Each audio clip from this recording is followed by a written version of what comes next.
How to fix apps crashing in iOS 18. Let's get started. Are your apps crashing after iOS 18 update?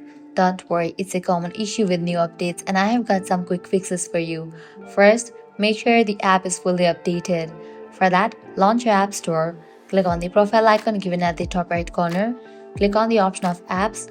You're gonna find the list of the apps. If you find the option of update for any of the app, click on it and update the app to its latest version. Keeping your apps updated ensures they are optimized for iOS 18 and can prevent unexpected crashes.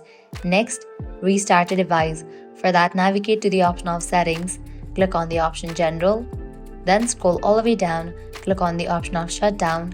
You'll get the slider, slide that icon to the right to turn off your phone, wait for a few minutes and then turn it back. With that, your problem might be resolved.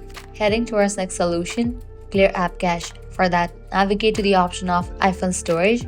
Here you're gonna find the list of the apps. Head over to any of the specific app in which you are having this issue. Click on Offload app. Click on Offload app.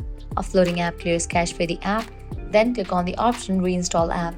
If the problem persists, check your iPhone storage.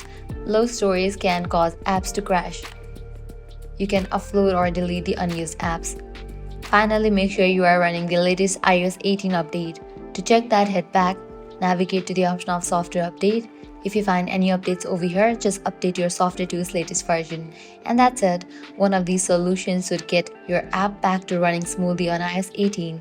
If this guide was helpful, don't forget to like, share and subscribe to our channel. Thanks for watching.